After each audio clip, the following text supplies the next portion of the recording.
public appearance with his new squad gear. Checking out his former team, the Lakers, play his current team, the Warriors. A little summer league action introduced by the team on Monday, and it's a new start for the kid. Honestly, I'm excited. I'm excited more than anything.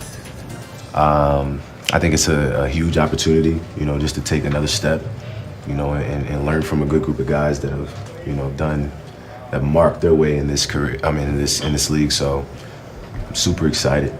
I'm a guy that loves to pass, loves to play make and create. I think this is a prime example of the system being, and having it to an advantage with guys that can shoot at a high clip too. Like I said, that's the business of it. It is what it is. You put yourself in a position to go somewhere for a long period of time, and it may not be what it is a year later, and that's the business. And I've come to a realization of that, and I understand that. So whatever situation I'm in, I know the business side of it. So we'll just see. I can't predict it. All right, so the addition of Russell gives the Warriors two of the better ball handling guards in the league. According to Second Spectrum, the Warriors averaged 1.22 points per possession last season when Curry, Steph that is, brought the ball up court. Looking at the 30 teams as a whole, that figure would place the Warriors first. With Klay Thompson out, D'Angelo Russell might have to make more of a shooting role for Golden State. UFC 239. Conference, you have a chance. What would have to happen for a Heat trade to work? Well, they're hard capped now, so they have to match the money almost exactly. I think Russ is around 39 this year, so you got to find 39, and they have the salaries for it. They got a lot of big, not great contracts. It's not that hard. I do not think they would be a contender in the East with Russ and Jimmy. I think they're a clear tier below. I don't like how they mesh, and to your point, like the KD and Paul George versus Jimmy, there's just a downgrade in shooting. Like, there's just not enough shooting with Russ and Jimmy. So I think they'd be a tough out every night. It's the Eastern Conference. Not a contender. I don't think they can win the East. Yeah, but like after say an injury here or there to Milwaukee, then I think the door is wide open.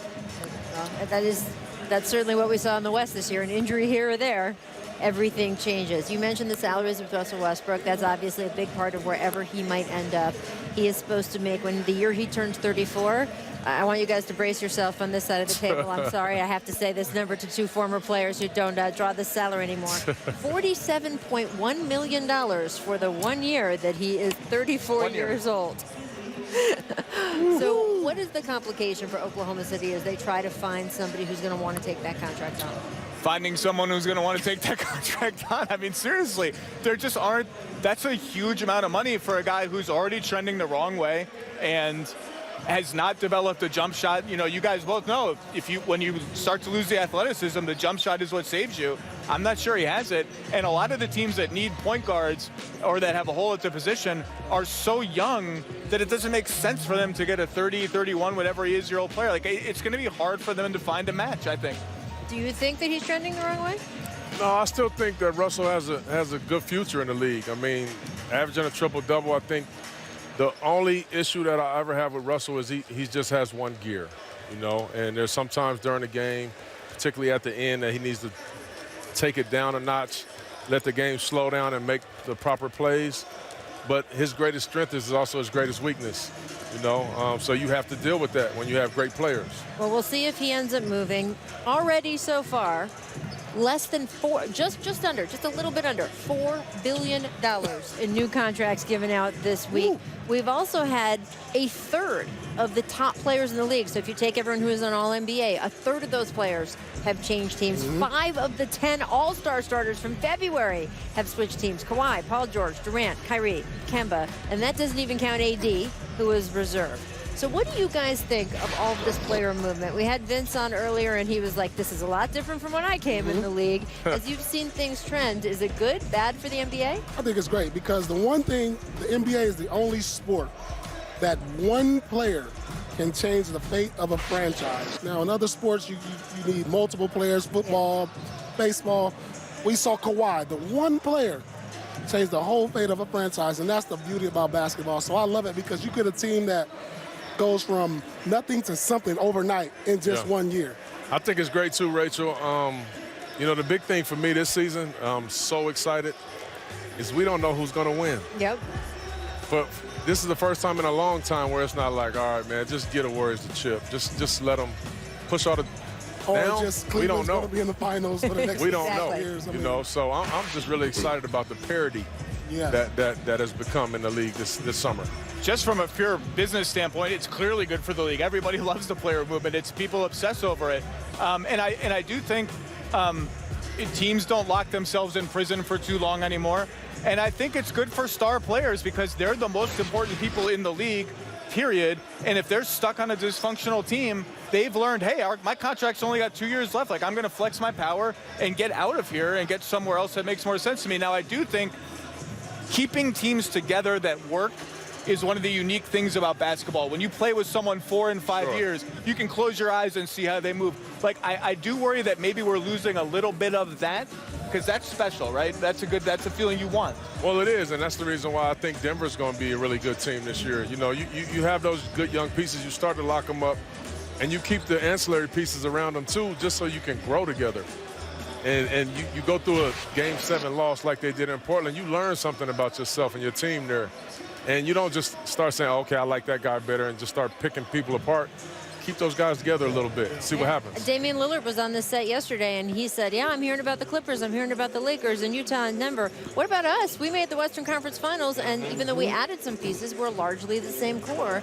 He was talking about the value of staying together like that. Yeah, I think you need to watch out for them. If they can get Nurkic back at some point next year, I mean, even end of the year, I mean, you brought in Hassan Whiteside. Hey, look, it's a buzzer. 35 Ventures is now number 7. Kevin Durant changing his number from 35 to 7.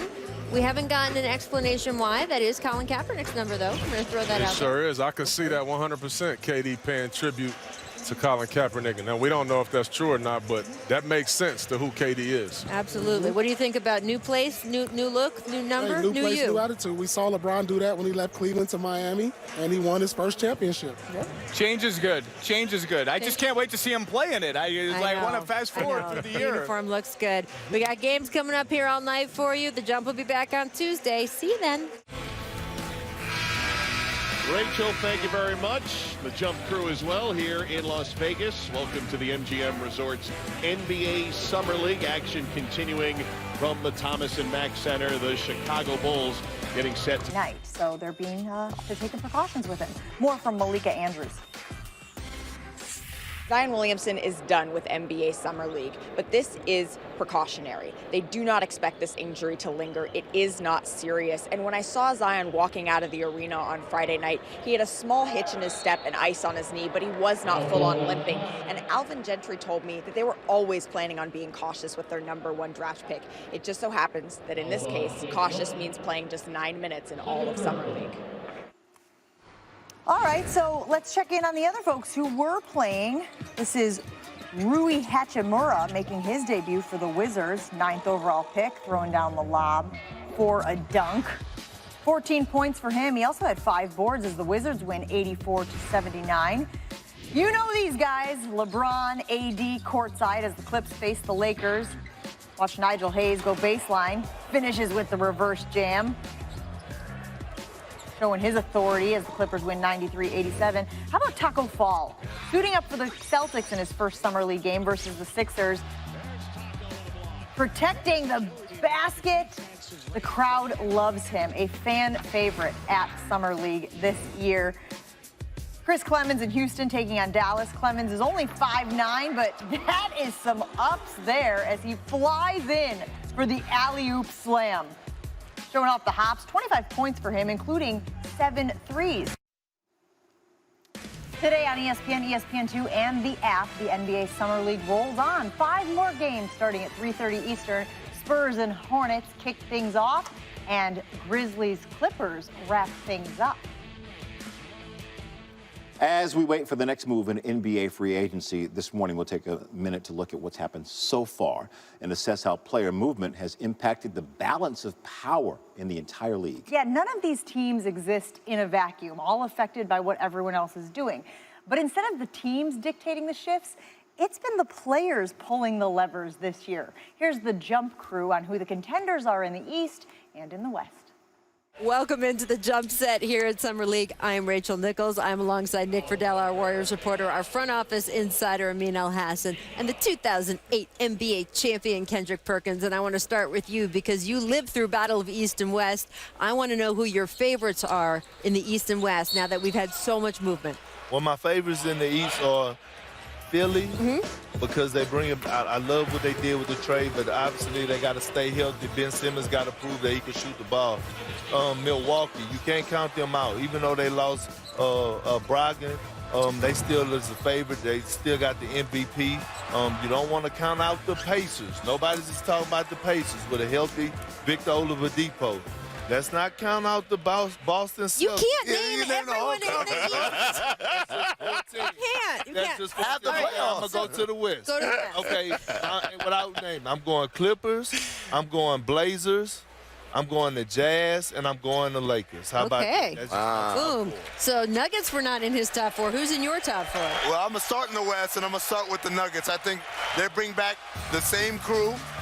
The continuity is one of the most underrated things in the NBA. And then also, they had an MVP candidate in Jokic, and they got two great guards in Harris and Jamal Murray, and those guys are only getting better. The other team I like in the West, obviously, is the Los Angeles Clippers. You can't deny that this is going to be one of the greatest defensive teams of all time. These guys are going to be able to lock up a lot of teams. Moving out east, this is a little easier for me. I think I got to go with Milwaukee. Like you said, Brogdon was a big loss, but I like the little additions they made with Wes Matthews, Absolutely. with Robin Lopez. They shored up that team a little bit more. And again, they've got continuity on their side. And then also Philly. Al Horford joining that team was a huge get for the Philadelphia 76ers. The Bucks have the ability with the piece around them to make a push. I like Philly, though. I like all the moves they made with Horford, with Tobias Harris redoing him. I think he can take his game to a new level. Ben Simmons has got to learn how to shoot, but Joel Embiid, it is his time to shine.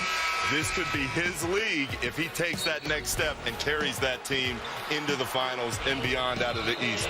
In the West, it's very clear to me, the Los Angeles Clippers. There we go. If they stay healthy, they're ready to roll. I cannot believe that we are counting out King James like this in the West. Well, we will see. That's the fun of it.